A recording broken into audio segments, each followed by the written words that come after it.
بسم الله الرحمن الرحيم إنا أنزلناه في ليلة القدر وما أدراك ما ليلة القدر ليلة القدر خير من ألف شهر تنزل الملائكة والروح فيها بإذن ربهم من كل أمر سبحان الله سلام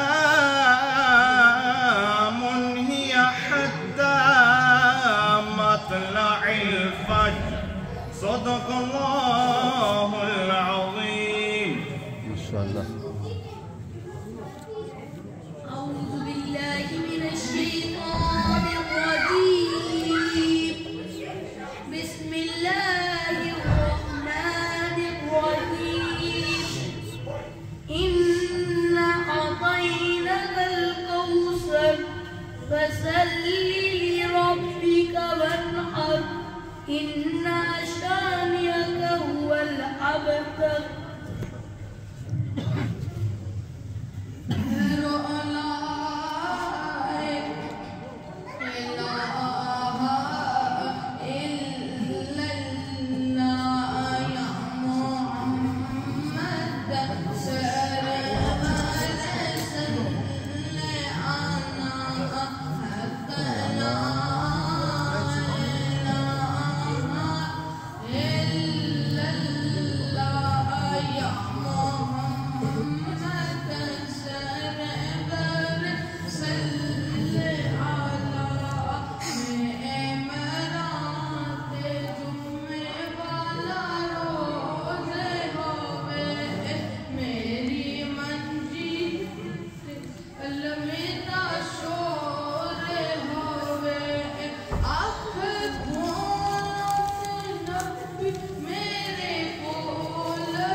ما شاء الله ما جزاك الله.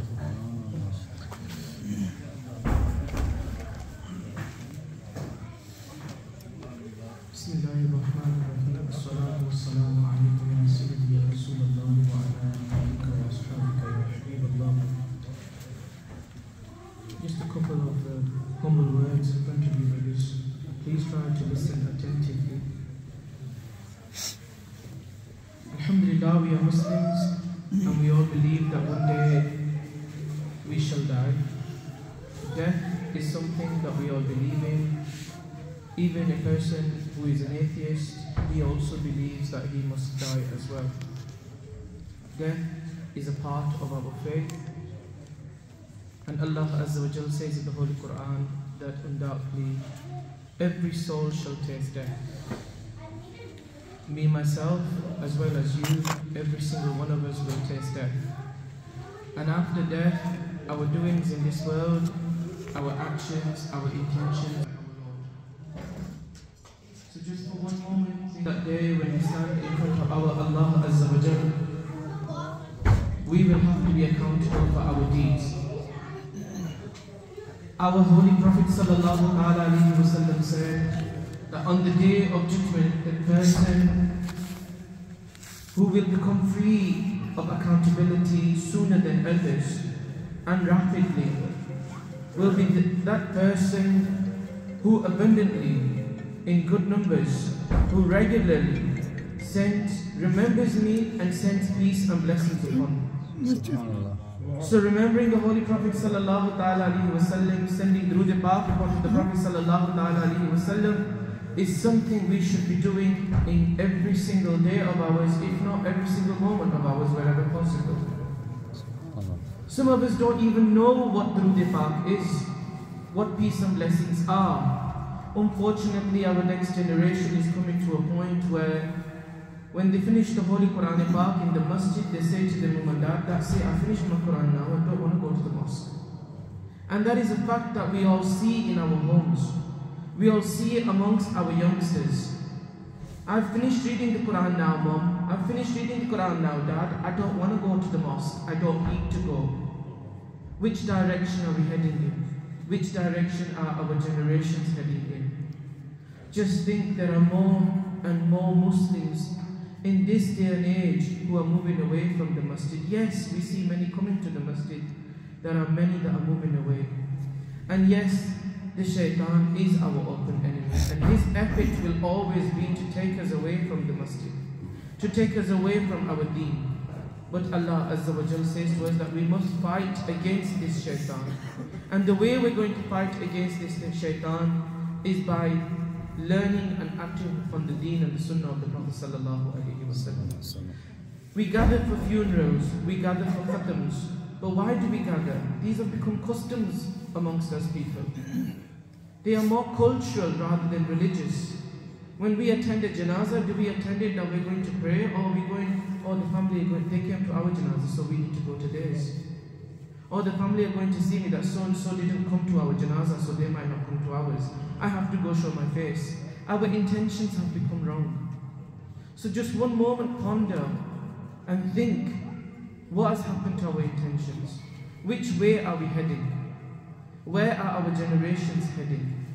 If today the parents of today are not praying salah at home, the children don't pray either. And when the grandkids come forward, the grandkids won't even know how or what salah is, what namaz is. So please, for just one moment, upon the passing of baby Salahuddin, it is a small request to you all that please look at the direction that we are traveling in. It is said that once Hazrat Abu Hurairah radiallahu ta'ala anhu had read namaz behind the Prophet sallallahu ta'ala alayhi wa sallam, and he was going in the streets of Medina Sharif. And he saw a woman, she was covered in a black chadar, she was hiding behind it. And as Hazrat Abu Hurairah went past her, she asked, "Oh Abu Hurairah, I need your advice. I have done a very, very, very bad and grave sin. I can't utter that sin from my mouth. I can't tell you what the sin is, that's how bad the sin is." She finally plucked up the courage to tell him the sin, and he trembled and said, "You won't be forgiven by Allah." She fainted and fell to the ground. Hazrat Abu Hurairah says, after I told this woman this, I started moving forward, and I thought, the Prophet ﷺ is amongst us, he's alive. Why have I given an order to this woman when I could go seek the Prophet ﷺ's advice? He says, the next morning, I went to the Prophet ﷺ and I told him the matter. The Prophet ﷺ said, "Oh Abu Hurairah, you have ruined yourself, and you have also caused ruin to that woman. Have you not heard in the Holy Quran Pak that Allah Azza wa Jal says, if you end up doing zulm upon yourself and committing a sin, then seek tawbah, seek repentance, and Allah will forgive you and your sins will be washed away." My dear brothers, take this as a small invitation. Think which direction is our life heading in. Shab-e Barat is fast approaching on Thursday, inshallah. Shab-e Barat, the night of forgiveness. Bara'at meaning the night of salvation is this coming Thursday night. Inshallah at 6 p.m. in School Mosque Cemetery, there will be a ijtima, there will be a dua, there will be a bayan, as every year like Dawat Islami do. I request you all, please bring your youngsters. The bayan will be in English. And after that, the bayan will be at 8 p.m. in Fezan-e-Medina, Mosley Street. Try to attend and try to reflect which directions are our lives heading in. Which directions will our generations and our children head in? Will our children be able to give us ghusl, or are we going to be looking for the local imam to come and give us ghusl because our children don't know how to do it? Or because we don't know how to do it? Do we pray janazah namaz and we don't know what we're praying in the janazah namaz? Just think and ponder upon ourselves. May Allah help us all. May Allah give us all the ability to repent sincerely and turn our lives towards the correct path. Amen. وَمَا عَلَيْهِمْ إِلَّا الْبَلَاغُ. MashaAllah. نحمده ونصلي ونسلم على رسوله الكريم أما بعد فأعوذ بالله من الشيطان الرجيم بسم الله الرحمن الرحيم كل نفس ذائقة الموت صدق الله العظيم. حضرات محترم حضرات السلام، جیسا کہ آپ کو معلوم ہے کہ آج ہم بشیر صاحب کے پوتے کو کیمو کو اصلاح کرنے کے لیے آپ سبھی جمع ہوئے ہیں. لمبی چوڑی تقریر کا وقت نہیں ہے، ایک دو باتیں آپ سماعت فرمائیں کہ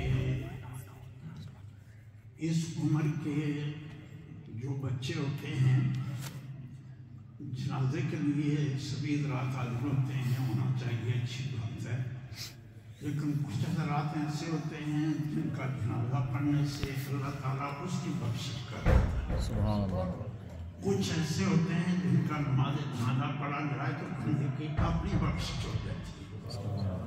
یہ بچہ جو جس عمر میں دنیا سے گیا ہے، اس بچے کا جنازہ پڑھنے سے بندے کے اپنے گناہ معاف ہوتے ہیں. سبحان اللہ. اور میں ایک بات یہاں عرض کروں، کوئی محسوس نہ کرے، یہ شعر جو پڑھتے ہیں کہ ممبران پر جمعہ والا روز ہے، اچھی بات ہے، خواہش اچھی کرنی چاہیے. جمعہ کی برکات آپ جگہ حق ہیں، لیکن یہ بچہ جو بخشا ہوتا ہے ہمیں اپنی فکر کرنی چاہیے. حضرات نماز جنازہ میں جب آپ پڑھتے ہیں، جب کسی کو نماز سمجھ کر کوئی پڑھے تو اس کو بڑا سکون آئے گا. تو آپ پڑھتے ہیں نا، اللہم من احییتہ منا فاحیہ علی الاسلام ومن توفیتہ منا فتوفہ علی الایمان. یعنی دعا کیا مانگتے ہیں کہ اے اللہ اسلام پر زندہ رکھ، ایمان پر خاتمہ فرما. سب سے بڑی چیز، بڑی دولت ایمان کی سلامتی ہے. چاہے کوئی جمعہ کے دن فوت ہو، چاہے کوئی گانج شریف میں ہو، حتیٰ مدینہ پاک میں بھی کوئی فوت ہو، تو اس کے لیے ایماندار ہونا شرط ہے. ایمان کے لیے، ایماندار کے لیے سب چیزیں ہیں. ویسے حدیث ایسے ہی ہے کہ جو مسلمان جمعہ کے دن فوت ہو یا جمعرات کو، تو اللہ تعالیٰ قبر کے عذاب سے اسے محفوظ کر دیتا ہے. یہ تو اپنی اپنی قسمت ہے نا. لیکن میں اس لیے عرض کر رہا ہوں کہ ایمان کی سلامتی کے حق دعا مانگیں. اگر کسی کی موت سنڈے بھی ہو جائے تب بھی کوئی فرق نہیں ہے. اگر ایمان کے ساتھ وہ بندہ دنیا سے گیا تو اس کو اللہ فوراً جنت میں داخل کر دیتا ہے. جیسا کہ آپ بارہا علماء سے سنتے رہتے ہیں، آپ کے خطیب صاحب نے کئی دفعہ یہ حدیث بیان کی ہے، من کان آخر کلامہ لا الہ الا اللہ دخل الجنہ. یہاں دن کی قید نہیں ہے، یہاں یہ ہے کہ مرتے وقت جس کو کلمہ نصیب ہو جائے گا اس کے بعد فوراً اس کو جنت میں داخل کر دیا جائے گا. آخری بات سنیں تو دعا ہوگی. دیکھیے کہ یہ جو بچے ہوتے ہیں نا، ان کے جب جنازے پڑھتے ہیں تو اس بچے کے بڑے اعزاز میں ایک عجیب سی دعا ہوتی ہے. وہ کیا ہے؟ وہ ہے کہ جنازہ پڑھنے والے کہتے ہیں یا اللہ اس بچے کو جو مفہوم ہے دعا کا، وہ میں ایک جٹکی زبان میں عرض کروں کہ اے اللہ اس بچے کو اپنے والدین کے لیے قیامت میں استقبال کرنے والا بنا. جب قیامت کے دن ایسے بچے کے والدین جائیں گے تو حدیث پاک میں آتا ہے کہ وہ بچہ جنت کے دروازے پر حدیث میں آتا ہے کھڑا ہوگا اور انتظار کرتا ہوگا کہ میرے والدین کب آئیں، میں ان کو ساتھ لے کر جنت میں جاؤں. اب سوال پیدا ہوتا ہے کہ جنت کے دروازے تو 8 ہیں، ایک دروازہ تو نہیں ہے. ممکن ہے بچہ ایک دروازے پر ہو اور والدین دوسرے دروازے پر ہوں. ایک ذہن میں سوال آتا ہے تو اس کو میں کلیئر کر دوں کہ اللہ تعالیٰ قادر مطلق ہے، فرمایا 8 دروازے پر وہ بچہ کھڑا ہوگا، جس دروازے سے والدین جائیں گے ان کو اپنے ساتھ لے کر جنت میں جائیں گے۔ پھر جو کچا بچہ ہے اس کے متعلق ہے کہ وہ اپنے لاڈو کے ساتھ اپنے ماں باپ کو باندھتا ہوگا، جب یہ باندھا ہوگا تو عجیب نظارہ ہوگا، دیکھنے والے دیکھتے ہوں گے کہ یہ کیسے وقت ہے جن کو یہ بچہ ان کو لے کر جا رہا ہے۔ ایسے ہی ہمارا عقیدہ ہے کہ یہ بچے جو شفاعت کریں گے تو جس نبی کے صدقے والے بچے دیے ہیں وہ نبی کی ہماری شفاعت کرے گا۔ اللہ تعالیٰ اپنے حبیب کی سچی محبت عطا فرمائے، امام البشیر اور دیگر ان کے تمام مواحدین کو اللہ صبر جمیل عطا فرمائے، اور قیامت کے دن اس بچے کی شفاعت اپنے والدین کے آمین آمین أعوذ بالله من الشيطان الرجيم بسم الله الرحمن الرحيم قل يا أيها الكافرون لا أعبد ما تعبدون ولا أنتم عابدون ما أعبد ولا أنا عابد ما عبدتم ولا أنتم عابدون ما أعبد لكم دينكم ولي دين بسم الله الرحمن الرحيم قل هو الله أحد الله الصمد لم يلد ولم يولد ولم يكن له كفوا أحد بسم الله الرحمن الرحيم قل هو الله أحد الله الصمد لم يلد ولم يولد ولم يكن له كفوا أحد بسم الله الرحمن الرحيم قل هو الله أحد الله الصمد لم يلد ولم يولد ولم يكن له كفوا أحد بسم الله الرحمن الرحيم قل أعوذ برب الفلق من شر ما خلق ومن شر غاسق إذا وقب ومن شر النفاثات في العقد ومن شر حاسد إذا حسد بسم الله الرحمن الرحيم قل أعوذ برب الناس ملك الناس إله الناس من شر الوسواس الخناس الذي يوسوس في صدور الناس من الجنة والناس بسم الله الرحمن الرحيم الحمد لله